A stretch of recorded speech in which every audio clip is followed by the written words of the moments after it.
The Serengeti sun dipped below the horizon, casting long shadows across the golden savanna. The air was thick with anticipation, a stillness that whispered of ancient secrets and lurking dangers. In the heart of this wild expanse, nestled between acacia trees and rocky outcrops, lay the village of Umoja. It was a place where tradition met survival, and legends were born from the whispers of the wind. Jabari, a young warrior with eyes as sharp as an eagle's and muscles honed from years of hunting, stood at the edge of the village.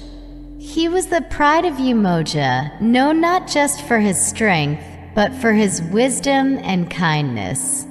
Tonight, however, his heart was heavy with a sense of impending doom. For days, the elders had spoken of strange occurrences: cattle disappearing, crops wilting, and an eerie silence that blanketed the night.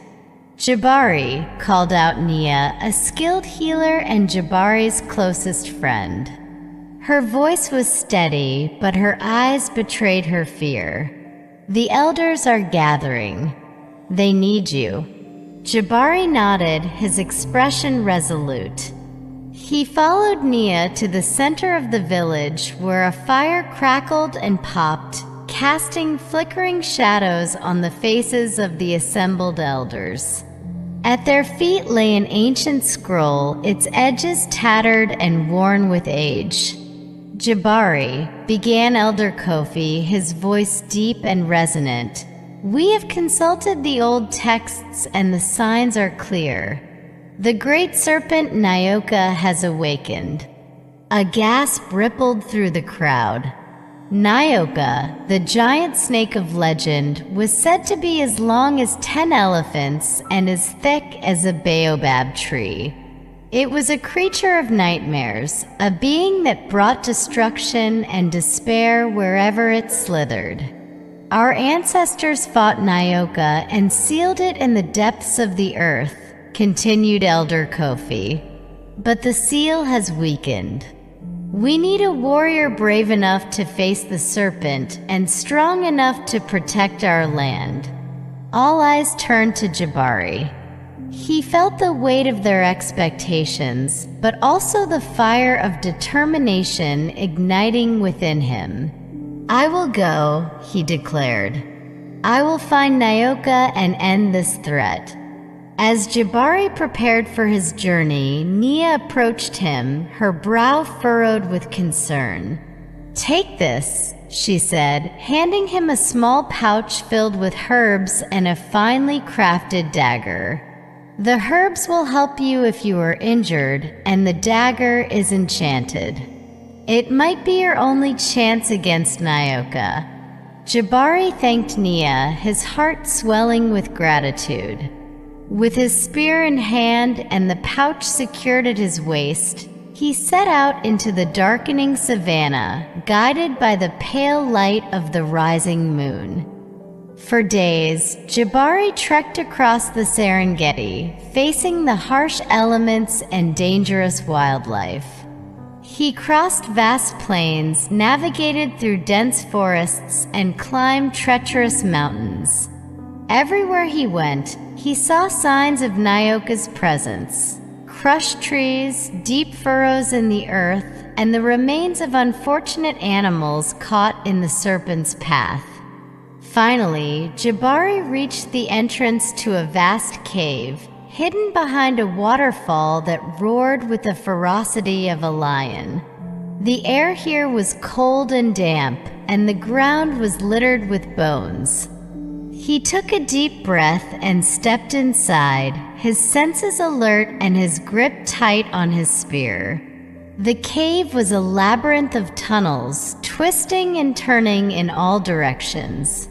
Jabari moved cautiously, his footsteps echoing softly off the walls.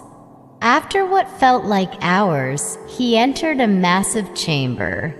In the center lay Nyoka, coiled in a mound of shimmering scales, its eyes glowing like molten gold. Nyoka's head lifted, and the serpent hissed, a sound that sent chills down Jabari's spine. "Who dares to enter my domain?" it demanded, its voice a deep, rumbling growl. "I am Jabari of Umoja," he replied, standing tall despite the fear that gnawed at his insides. "I have come to end your reign of terror." Nyoka laughed, a sinister sound that echoed through the chamber. "Foolish human. Many have tried, and many have perished. What makes you think you will succeed?" Jabari took a step forward, his spear poised to strike. "I have something they did not," he said, thinking of Nia's enchanted dagger and the strength of his ancestors that flowed through his veins. With a swift motion, Nyoka lunged at Jabari, its jaws wide open. Jabari leaped to the side, narrowly avoiding the serpent's fangs. He struck out with his spear, but Nyoka's scales were impenetrable. The serpent twisted and turned, its massive body crashing against the walls of the cave. Jabari fought with everything he had, using his agility and speed to dodge Nyoka's attacks. But he knew he couldn't keep this up forever. He needed to find a way to use the enchanted dagger. As he ducked under another swipe of Nyoka's tail, he remembered the pouch of herbs Nia had given him. An idea began to form in his mind. Taking a calculated risk, Jabari threw a handful of the herbs into Nyoka's face. The serpent recoiled, hissing in pain and fury as the herbs burned its eyes. Seizing the moment, Jabari drew the dagger and plunged it into Nyoka's side, aiming for a gap in the scales. Nyoka let out a deafening roar, thrashing wildly as the magic of the dagger took hold.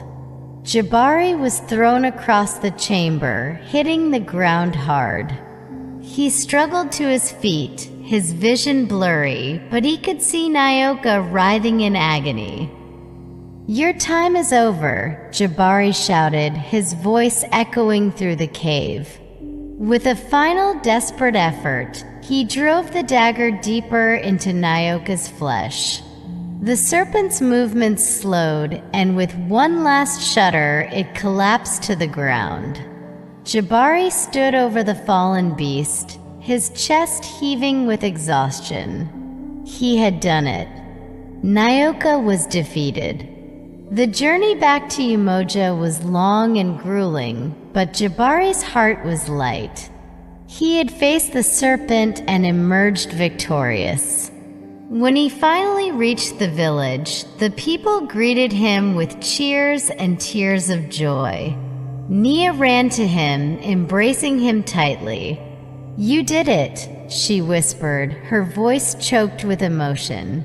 "You saved us." Jabari smiled, looking around at the faces of his friends and family. "We saved each other," he said. "Together, we are stronger than any serpent."